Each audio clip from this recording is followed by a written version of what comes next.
आज हम आपको एक ऐसी अभिनेत्री के बारे में बताने वाले हैं जिसे बॉलीवुड में जरूरत गर्ल के नाम से जाना गया। जरूरत गर्ल का मतलब होता था एक ऐसी लड़की जिससे किसी भी तरह के रोल करवाए जा सकते हैं। और दोस्तों, इस अभिनेत्री को बॉलीवुड में इसलिए लाया गया था ताकि ये सेमी न्यूड यानी कि आधे कपड़े या फिर छोटे छोटे कपड़े पहन के रोल कर सके।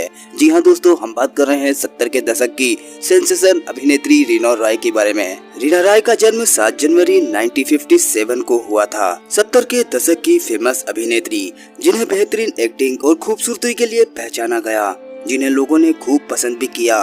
उनकी जिंदगी हमेशा ही तकलीफों भरी रही है। रीना रॉय की जिंदगी में कई सारे दिलचस्प एवं दर्द भरे किस्से जुड़े हुए हैं। उनको ना तो कभी अपने पति से प्यार मिला, जिससे प्यार किया उसने भी उनको ठुकरा दिया। यहाँ तक कि अपनी गर्भ से जन्मी बेटी को पाने के लिए वो पूरे देश से लड़ गई। चलिए बताते हैं ये सारे किस्से इस वीडियो में। सारे लोग उन्हें रीना रॉय के नाम से जानते हैं, लेकिन उनका असली नाम था सायरा अली और वो माता पिता के तलाक के बाद ही रीना रॉय बन गई। दरअसल रीना की माँ हिंदू तथा उनके पिता मुस्लिम थे। उनकी माँ का नाम था शारदा राय और उनके पिता साकिब अली। इन दोनों के घर में 4 बच्चे हुए। जब उनका तलाक हुआ तो रीना की माँ ने अपने 4 बच्चों का नाम और सरनेम बदल दिए। रीना को उनकी माँ ने नाम दिया रूपा राय, लेकिन फिल्मों में आने के बाद उनका नाम रीना राय हो गया। इस तरह से वो सायरा से बनी रूपा और रूपा से बनी रीना। पिता से तलाक के बाद रीना के घर की फाइनेंशियल कंडीशन इतनी खराब थी कि अपने फिल्मी करियर को शुरुआत करने से पहले उन्हें एक क्लब में डांसर तक बनना पड़ा। यही क्लब में जब वो डांस कर रही थी तब जाने माने फिल्मकार BR इशारा की नजर उन पर पड़ी। उन्होंने रीना को फिल्म का ऑफर दे दिया और इस बात के लिए रीना मान भी गई।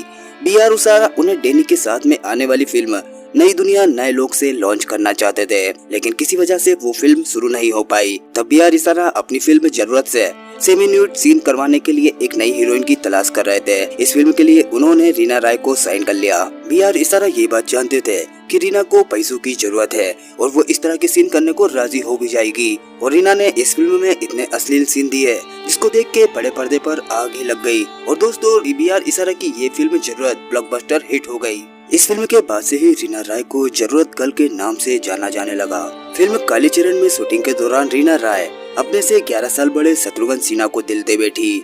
दोनों अधिकतर साथ में ही नजर आने लगे और उनकी नजदीकी पूरे शहर में और अखबारों में चर्चा का विषय बन गई। दोनों 7 सालों तक रिलेशनशिप में रहे और सभी इस बात की उम्मीद कर रहे थे कि बॉलीवुड के ये लव बर्ड्स जल्दी ही शादी कर लेंगे। लेकिन अचानक खबर आई कि शत्रुघ्न सिन्हा ने पूनम से शादी कर ली। एक फ्लाइट में शत्रुघ्न सिन्हा को पूनम से पहली नजर में ही प्यार हो गया था, जिसके बाद इन दोनों ने शादी कर ली। रीना ने कभी सपने में भी नहीं सोचा था कि शत्रुघ्न उनके साथ में ऐसा करेंगे। इस खबर से रीना हिल गई, लेकिन शत्रुघ्न ने पूनम से शादी के बाद भी रीना से बात करना कभी बंद नहीं किया। शत्रुघ्न सिन्हा के पूनम से बच्चे भी हो चुके थे, उसके बावजूद भी वो रीना से बात करते थे। और रीना को ये बात समझ में आ गई थी कि शत्रुघ्न सिर्फ उनका फायदा उठा रहे हैं, इसलिए खुद उन्होंने ही शत्रुघ्न से दूरी बना ली। थोड़े दिन बाद रीना की जिंदगी में प्यार ने फिर दस्तक दी। उन्हें पाकिस्तानी क्रिकेटर मोहसिन के साथ में देखा जाने लगा और थोड़े दिन बाद इन दोनों ने शादी भी कर ली। इस शादी से उनकी एक बेटी हुई जिसका नाम रखा सनम खान। ये वो दौर था जब रीना और मोहसिन अपने करियर की बुलंदी पर थे, लेकिन मोहसिन के प्रेम में रीना ने अपना करियर छोड़ के पाकिस्तान में रहना ठीक समझा।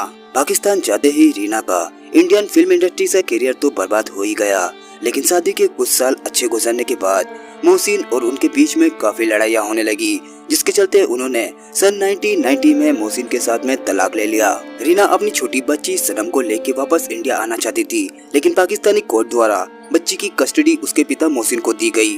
वहीं दूसरी तरफ रीना और मोहसिन की इस नाकामयाब शादी के चलते उनका फिल्मी करियर और इंडिया से उनका करियर पूरी तरह से बर्बाद हो चुका था।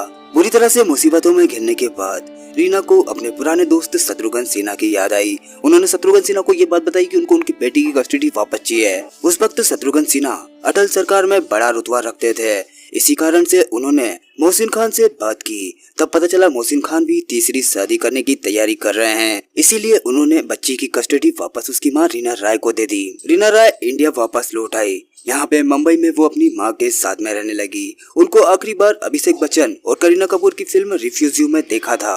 आपको रीना रॉय की कौन सी फिल्म है सबसे ज्यादा पसंद? आप अपनी राय हमको कमेंट में जरूर बताएं।